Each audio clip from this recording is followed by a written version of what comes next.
ప్రముఖ నృత్య కళాకారిణి రమణ సిద్ధి మేడం కూడా మనతో ఉన్నారు. వారితో మాట్లాడే ప్రయత్నం చేద్దాం.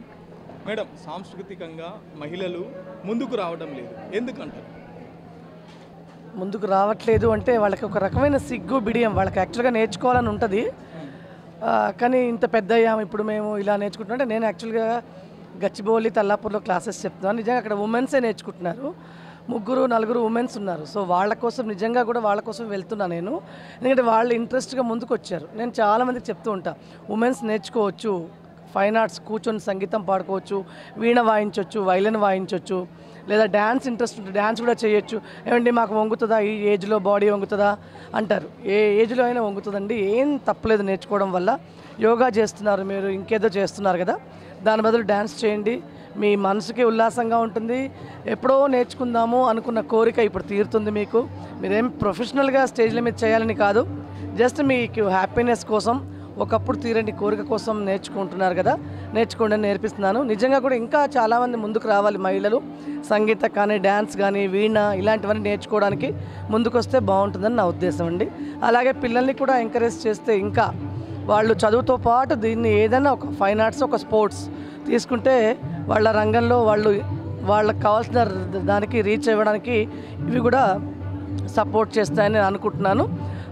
వాళ్ళందరూ కూడా ముందుకు రావాలని కోరుతున్నాను. ముఖ్యంగా ఈ డ్యాన్స్ అంటే, నృత్యం అంటే తల్లిదండ్రులు కూడా అటువైపు ఇంట్రెస్ట్ చూపెట్టలేదు. ఎంతసేపు ఉన్న చదువు, పిల్లల్ని, ఆ తర్వాత ఉద్యోగాలు, ఇటువైపే ఆ పిల్లల్ని తల్లిదండ్రులు కూడా సపోర్ట్ చేస్తున్నారు తప్ప నృత్యానికి సంబంధించి అదొక ఆర్ట్, అదొక కళ, అదొక నైపుణ్యతను పెంపొందించే దిశగా తల్లిదండ్రులు కూడా ఆలోచన చేస్తలేరు. ఎందుకోసం? మీరు అన్నది నిజమేనండి, కానీ ఇప్పుడు మళ్ళీ మారుతున్నారు పేరెంట్స్ కూడా. ఎంతసేపు చదువుతారు మా పిల్లలు, మూడీగా ఉంటారు. చదువు అనేది 4 గోడల మధ్యలోనే కాకుండా ఇలాంటి ఆర్ట్స్ నేర్చుకుంటే వాళ్ళకి నలుగురితో మింగిల్ అవ్వడము, కలవడము, నలుగురితో ఎలా మాట్లాడాలి, మనం ఎలా ఉండాలి, ఎలా ముందుకు పోవాలి అనేది కూడా ఇలాంటి ఫైన్ ఆర్ట్స్ నేర్చుకోవడం వల్ల వాళ్ళకి అన్ని రకాలుగా వాళ్ళకి ముందుకు పోవడానికి అభివృద్ధి దిశగా వెళ్ళటానికి ఉంటుందండి. దాంతోపాటు చదువుకు కూడా వాళ్ళకి మెమరీ పవర్ కానీ, జ్ఞాపక శక్తి, తర్వాత ఉత్సాహంగా ఉండడము, యాక్టివ్గా ఉండడము, ఆల్వేస్ పొద్దున్న నుంచి రాత్రి వరకు కూడా యాక్టివ్గా ఉండడం కూడా అలవాటు అవుతుంది. సో మీరు అన్నది నిజంగానే ఒకప్పుడు ఉన్నారు, మొన్నటి వరకు కూడా ఉన్నారు. ఈ మధ్య మళ్ళీ పేరెంట్స్ కూడా కొంచెం ఏదో ఒకటి నేర్చుకోవాలి పిల్లలు అని, స్పోర్ట్స్ కానీ, మ్యూజిక్ కానీ, డ్యాన్స్ కానీ అంటున్నారు.